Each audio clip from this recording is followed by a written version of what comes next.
Greetings, everyone. Well, if you remember anything about the early 90s, you will likely remember a little tiny, barely known indie game called Street Fighter 2. Yeah, kind of a big deal, wasn't it?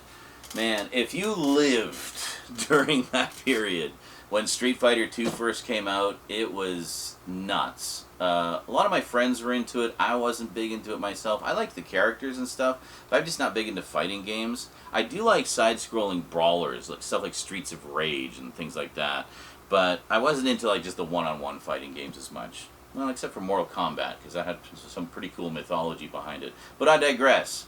The early 90s were all about Street Fighter. We got Street Fighter 2, then we got Street Fighter 2 Championship Edition, then we got Street Fighter 2 Turbo, and then Street Fighter 2 Turbo Championship Edition, Street Fighter 2 Hyper. It was like Street Fighter 2 this, Street Fighter 2 that, and it's like, can you just put out Street Fighter 3 already? So, yeah. I remember there was one arcade that was local to my friends and I where they put out what they said was Street Fighter 3, and my friend was all excited. He's like, oh my god, Sean, they finally put out Street Fighter 3. So we went to the arcade to check it out.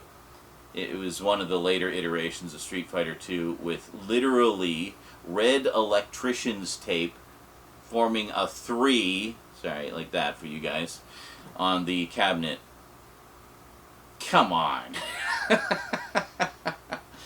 Anyway, it was inevitable that there would be some kind of screen adaptation of this juggernaut of a game franchise.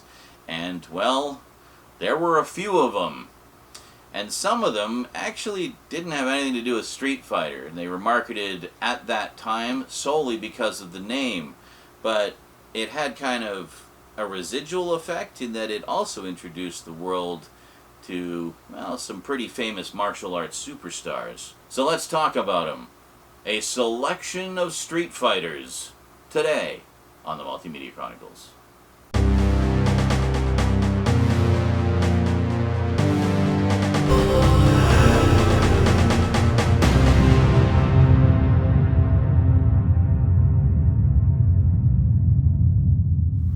Welcome back. Now, before I get to the ones that you guys are probably familiar with, there's a few others we need to talk about first. Well, one in particular, and that is Future Cops. I swear it's Street Fighter. I know you don't believe me, but just wait, just wait. So this is a special edition that was put out by Eureka a couple of years ago. I was very lucky to get it. Orbit DVD, which is an independent little place that specializes in out-of-print stuff and whatnot. But, I mean, just look at the cover. Whoops. Now look at the cover. They look a little familiar, but a little off. Yeah, basically this is like one of the most notorious, I don't know, call it bootleg Street Fighters. So the story goes something like this. The company that made this film wanted to do a Street Fighter 2 movie based on the video game, but I guess couldn't get the rights.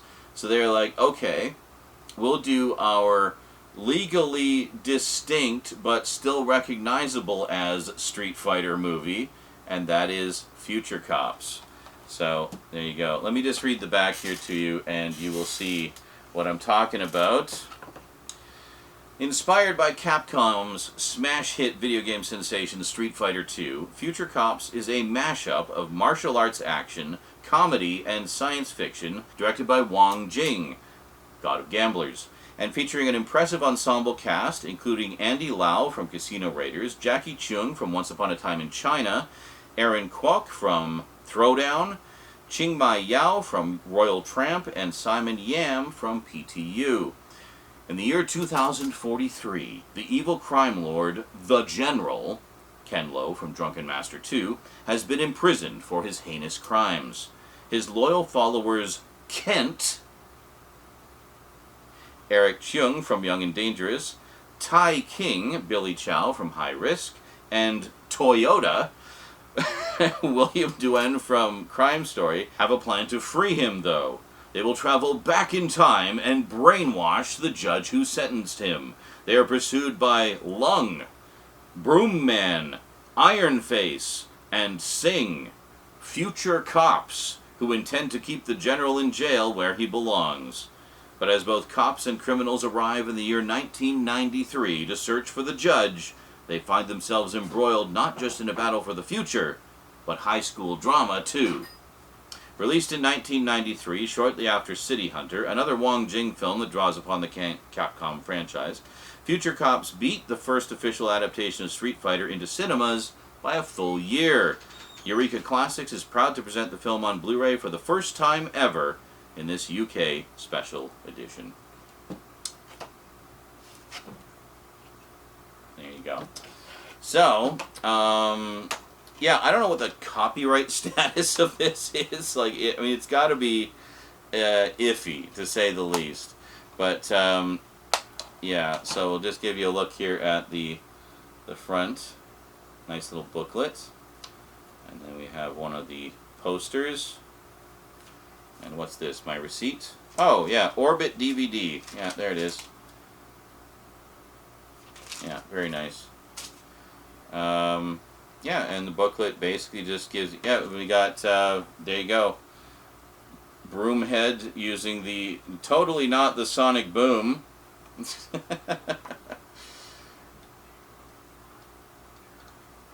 And definitely not M. Bison. It's, what was his name? The General.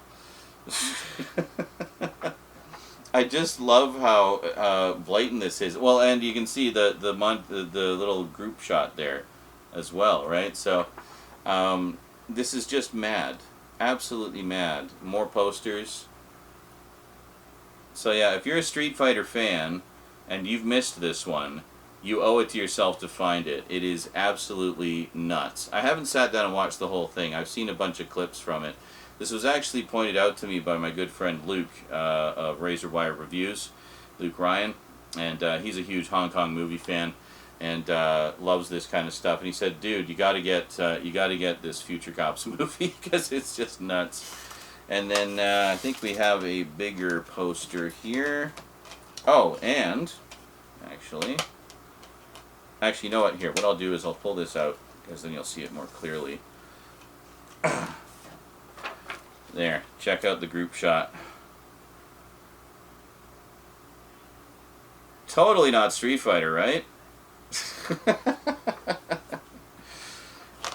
It's legally distinct enough.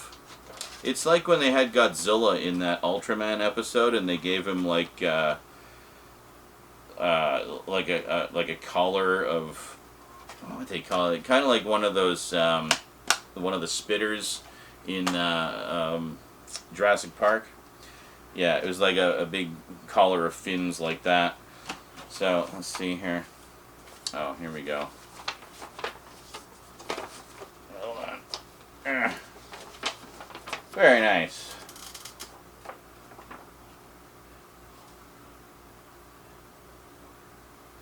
And we'll spin that around. Very good. Very cool. Yeah, so that's Future Cops. And that's our first Street Fighter for today. Our Street Fighter adaptation. Definitely a curiosity. And I'd say pretty essential for any Street Fighter fans collection. Also, if you just like, you know, sort of tongue-in-cheek Hong Kong action movies. Alright, so next up is the one most of you probably know. Now, when you want an all-American to play someone like Colonel Guile, the most American of American characters in all of America, you can't go wrong with Belgian actor Jean-Claude Van Damme, right? I mean, that's as American as it gets. They even put an American flag tattoo on his arm and everything. So, I mean, yeah, that's pure America, incarnate. So, this is one of the Blu-ray releases of Street Fighter from 1994. The absolutely glorious cheese fest starring Jean-Claude Van Damme, Raul Julia, Ming-Na Wen, and many other familiar faces. And some not so familiar faces as well. So this is the Extreme Edition, which is basically just the studio release from Universal. Yeah. And as far as I know, there is no real, like, super definitive edition of Street Fighter on Blu-ray. Certainly no 4K that I'm aware of.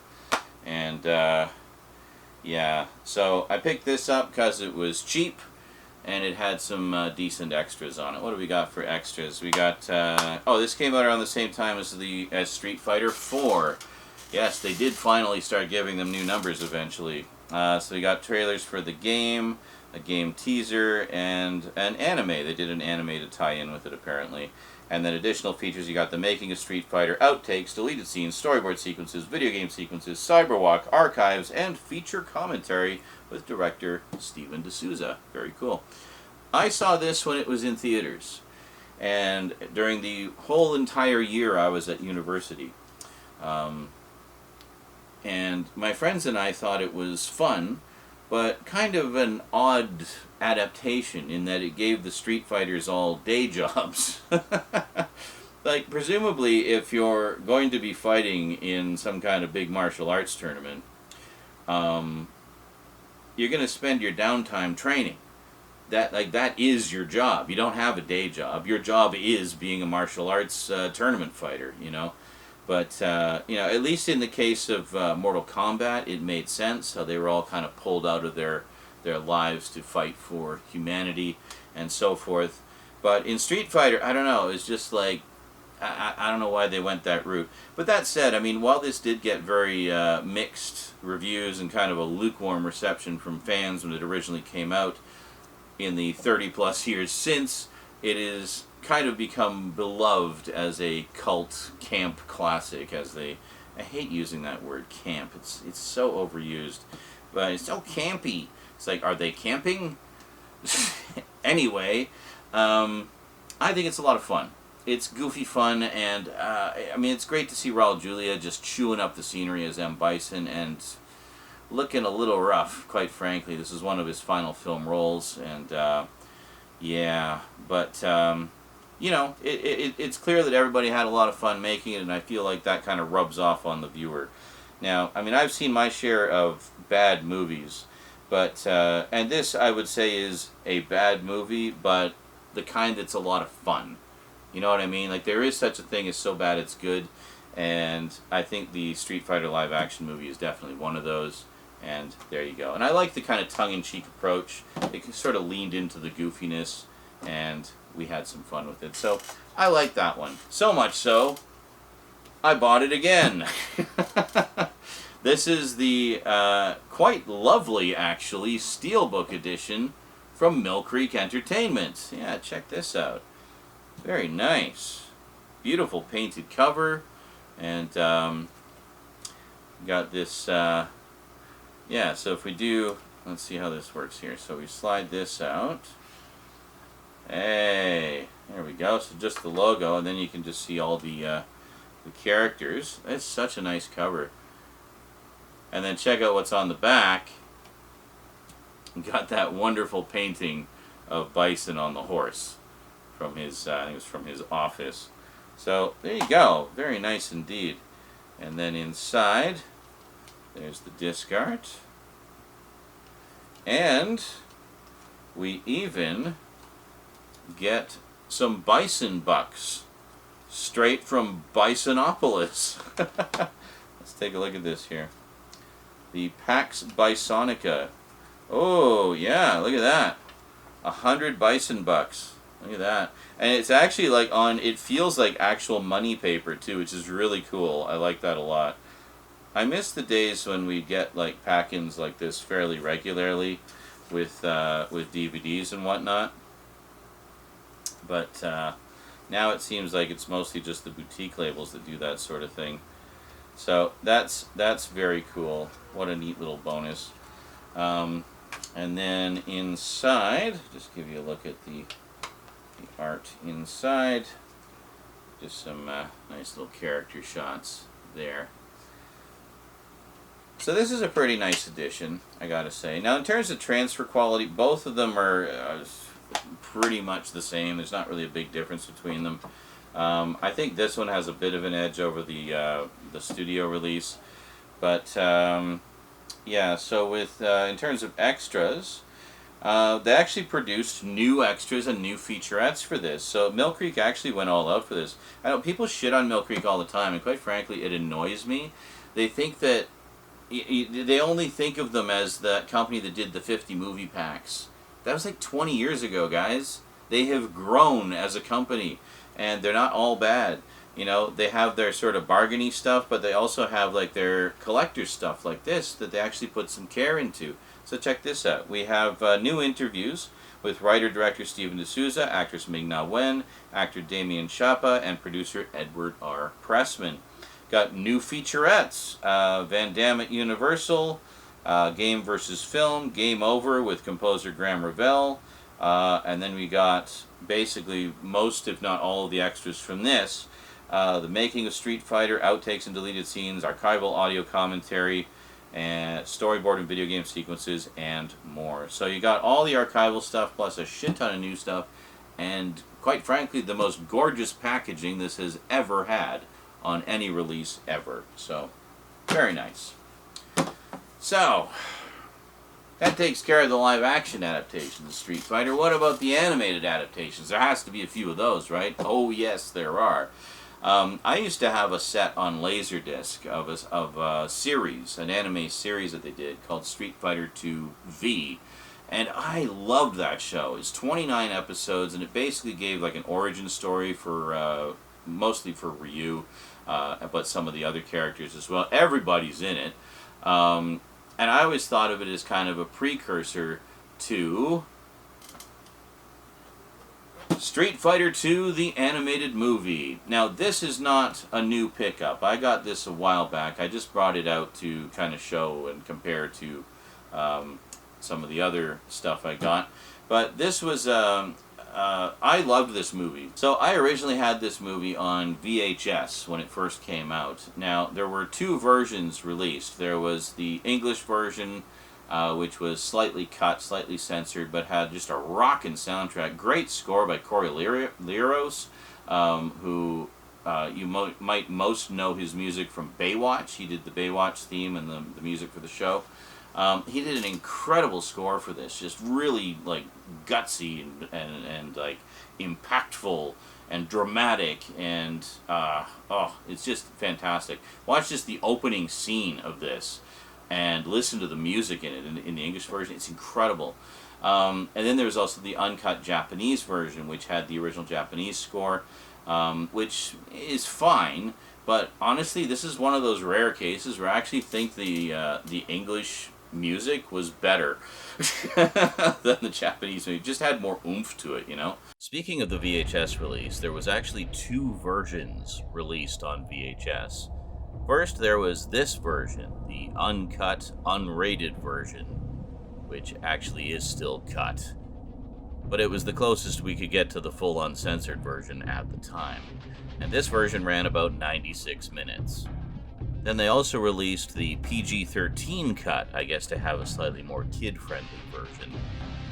And as you can see, the PG-13 cut ran about 2 minutes shorter than the quote-unquote unrated version. The main difference between them was the unrated version had a little bit more of the violence and more coarse language because, you know, it was the 90s, and anime was cool because it was a cartoon where characters would swear. Both VHS releases were, of course, the English dub with the Corey Liros soundtrack and various licensed songs as well. It wasn't until the days of DVD that we finally got the fully uncut version and the original Japanese language audio track. It was also released on Laserdisc at the time, but only the unrated version was released, not the PG-13 cut. I should also add that I did own that Laserdisc. In fact, I might still have it somewhere. And it rotted very shortly after I got it. It was not very well authored, unfortunately. The thing with this one is, while it does have the uncut version and the English version together, there's a couple issues with it. First off, it's a flipper disc. English version on one side, Japanese version on the other side. When did this come out? 2006. Yeah, I thought we would have been past flipper discs by 2006. That's when Blu-ray debuted, 2006. So, yeah, the other problem with it was, I don't know what happened with the transfer, but the interlacing was messed up. So I was still watching stuff on my CRT television in 2006. So that's how I watched this, and I couldn't watch it. I couldn't watch it in full because the interlacing, I don't know if they had the field order wrong or something, but it was just like flickering and jittering constantly through the whole thing, and it drove me nuts. Now, most people were making the leap to high-def TVs at the time, which are, of course, progressive, so interlacing issues wouldn't even be visible on those because typically they would de-interlace the video. But that was not the case for me, watching it on an old-school TV, and it's a standard def DVD that should be conformed to that format, but for whatever reason it just didn't look right. So that always bugged me, especially since this had not only both versions, but also has the UK edition with never-before-seen scenes and a KMFDM soundtrack. KMF motherfucking DM.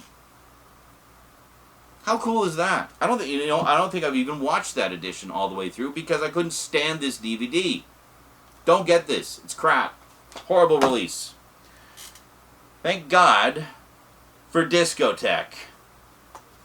Bam! 4K, baby. And being Discotech, you know this is going to be the release to get. Because they go out of their way, not only to get you every cut, but every audio track, every subtitle track, everything. Let's see what this one's got. Features, go for broke, it says. They're not even, they're like so confident that this is the ultimate edition ever, that they're just shoving it right in your face. Here we go. Newly restored 4K HDR film transfer, uncensored and uncut. Every English audio track, US and UK, restored and remastered. Original Japanese version with English subtitles, complete HD restoration of the US PG-13 cut. I also had it on laserdisc, by the way, and that was like one of those shitty laserdiscs that rotted like within a year. Just awful. So, like, this has not had the best history on home video. Like, honestly, I swear the VHS release was the best we had until this 4K came along. I think they put out a Blu-ray as well, but I missed that one, and I just went straight for the 4K.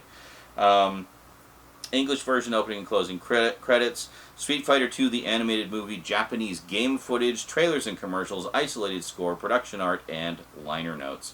Yeah, and I think the English audio has also been conformed to fit the uncut version of the film. So you actually have both the PG-13 and the uncut version with the English audio tracks. Fucking A. That's how you do it. And this is why we love Discotech. So, there you go. Great stuff. Take that out. Yeah, and we got different art on the keep case.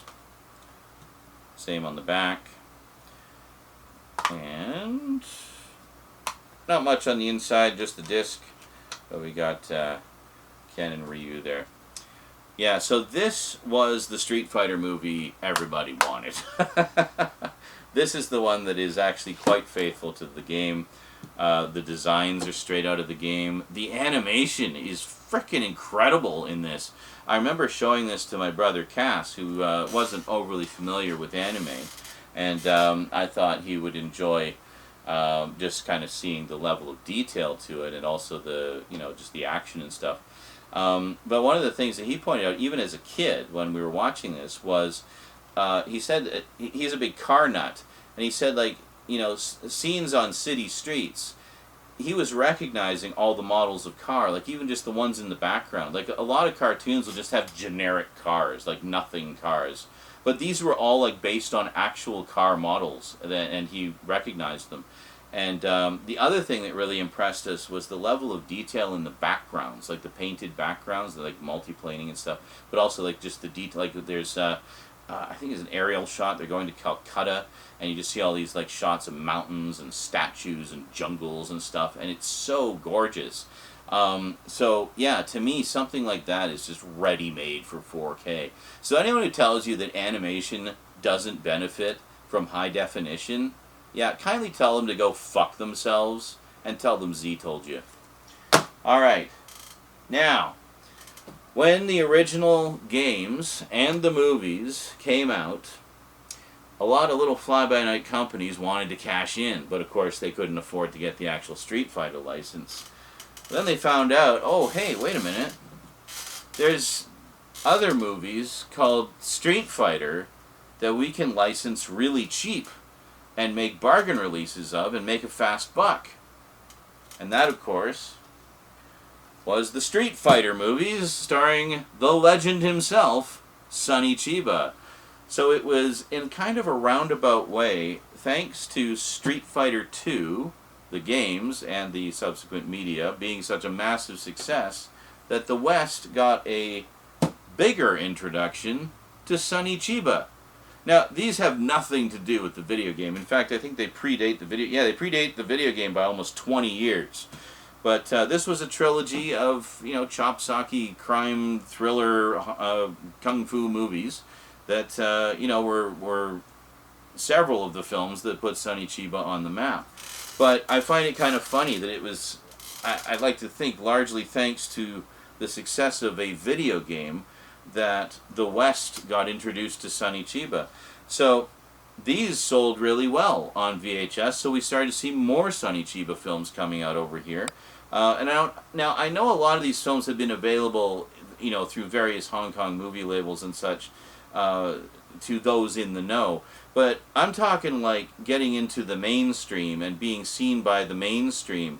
And this really was the introduction for a lot of people to Sonny Chiba. So it's great that Shout Factory, as part of their Shout Select line, put out this lovely remastered collection of the whole trilogy. So this is the Street Fighter collection. I don't know if it has a reversible cover. No, not really. But there you go. So I never actually saw them, and I thought, oh, you know what? I've been wanting to kind of beef up my my Kung Fu collection a little bit, and some of the the Asian crime action thriller type stuff. And since I was getting all the other Street Fighter stuff, I thought, you know what? Why not? It'll make for a funny update. Plus, I get these cool movies in my collection. And there you go. And then inside, we don't have a reversible cover, but we do have movie posters for all three of them. And there you go. Hattori Hanzo himself. There we go. So if you're wondering why Sonny Chiba was featured so prominently in Kill Bill, well, it's because he's a frickin' legend. That's why. And these are three of the movies that he is quite well known for. So the Street Fighter movies were quite a success back in the day, and as I say, they did three of them. And I guess I don't know what the behind-the-scenes story is. I haven't really dove into them yet, but I'm assuming that they wanted to move in a slightly different direction. So there was a follow-up series called Sister Street Fighter, and this is a collection of all the Sister Street Fighter films put out by Arrow Video. And there we go. And actually, yeah, Sonny Chiba is in these as well, but it features more this character instead. Is she literally the sister? Yeah. Well, here, let me read the backs here, and we'll just kind of get the skin down. Yeah. Meet the meanest and most lethal karate master ever to rule the streets. He's Sonny Chiba, one of the greatest martial arts actors to ignite the screen. In The Street Fighter, Chiba stars as Terry Tsurugi, a mercenary who has been hired by both the Yakuza and the Mafia to kidnap a wealthy heiress. But when he isn't paid, a violent clash will ensue. See? Just like the video game. Chiba is back in Return of the Street Fighter. This time, Tsurugi is hired by the mob to kill two informants. But when he realizes one is an old friend, he refuses. And now he is the one being hunted. When Tsurugi is double-crossed by the Owada clan, he takes off with something they want in the Street Fighter's last revenge. Soon he is being chased by a group of deadly assassins.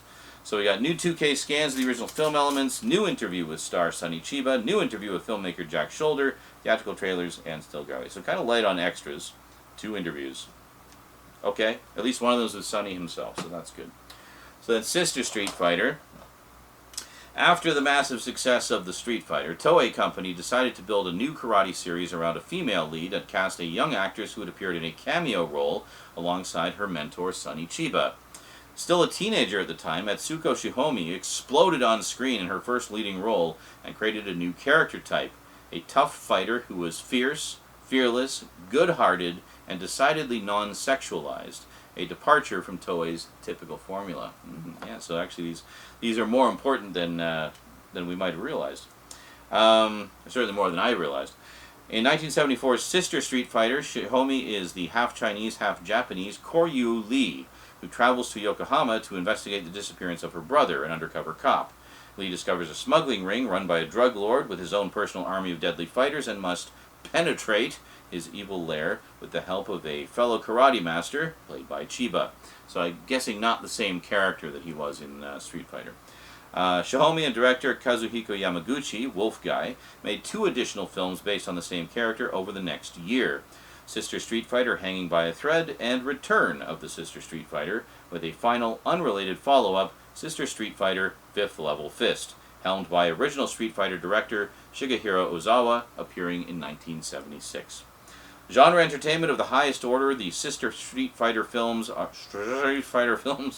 a wild ride through some of the best exploitation cinema Japan produced in the 1970s. Funky and over-the-top, filled with wall-to-wall action and featuring some of the craziest villains ever depicted on screen, the series embodies female power in a male-dominated genre and is a magnificent showcase for the physical presence and martial arts skills of its lead star. Well, that sounds like a blast.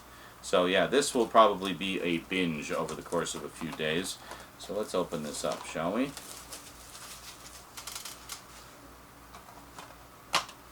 Here we go. Let's give that a little spin there. Okay, yeah, it looks like it's just the same artwork on there. And unfortunately, we did not get a slipcover or anything. I picked this up quite late, like quite a bit after. But yeah, you can see we have some alternate art there. Sorry, I'm holding it with one hand. A little awkward. But you get the idea. But yeah, so these should be quite a bit of fun, I think. And there we go. Excellent. So I thought it was kind of funny how, like, Shout Factory put out one, Arrow put out the other. Neither of them put out all of them. And, well, I figured while I was getting some Sonny Chiba, I might as well get some more Sonny Chiba.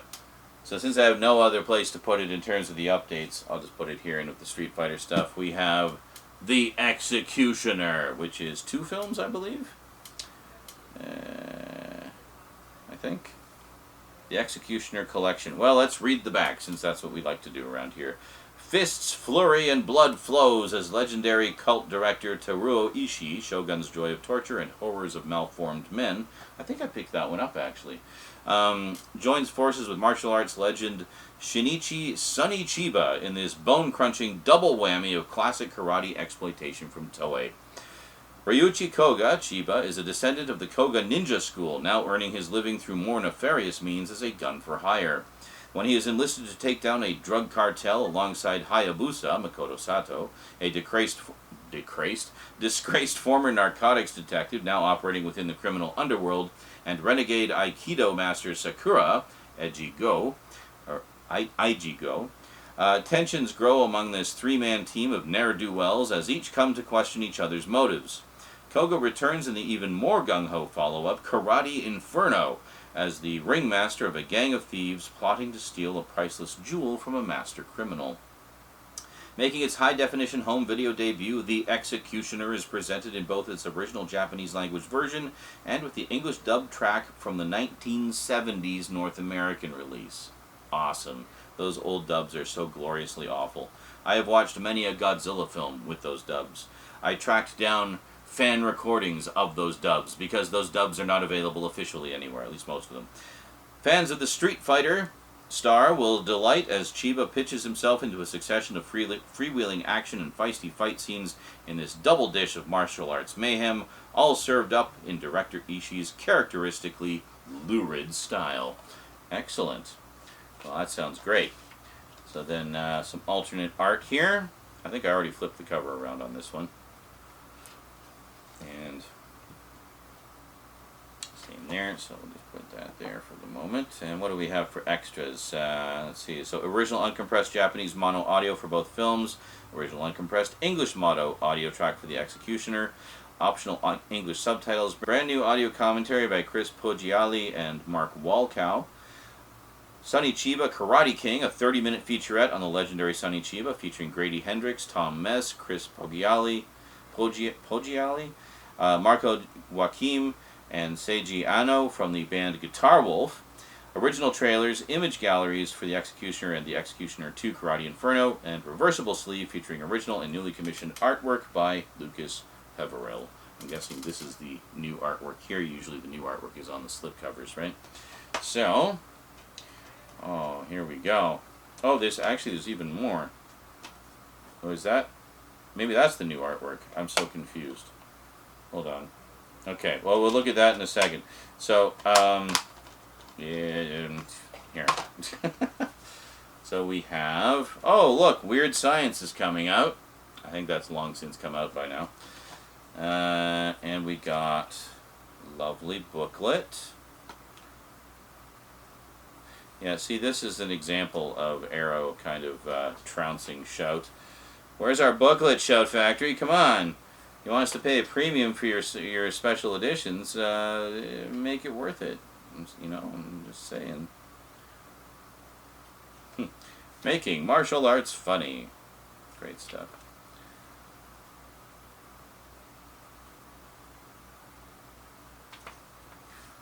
Very nice. I love these booklets. I remember when DVDs would just typically give you stuff like that, like just all the time. Damn, look at that. I'm getting like a hernia just looking at that. You know, it's crazy. I think Rose is playing Escape the Backrooms Together, which is a group thing where you can escape the backrooms with friends. And there's like puzzles and entities and stuff. Yeah, actually this is the poster art that's on the interior. So we have this, which is of course on our slipcover. And then we have this, which is the original poster art. And there we go. Very nice, very nice. And then I don't need to take it out, you'll be able to tell what it is. So then here you can see we have the original poster art there as well. And there you go. And then the disc art is basically the same as what's on the front cover there. Yeah, that's always been a thing with Arrow, is they honestly almost give you too many cover options. I never know which ones I want to display because they're all awesome. You know? They've been doing that since back when they did their white box releases. You guys remember those? Yeah, I have a few of those. Alright, there we go. So, that brings us to the end, folks. That is our selection of Street Fighters. So, yeah, so cool stuff for fans of chop-socky action and, of course, the video game. And for fans of both. There you go. Alrighty, folks. Well, that is it from me to you for now. Hope you enjoyed. And I will fix my pumpkin, put my cool shades on, and I'll see you next time. Until then, thanks for watching, and sayonara.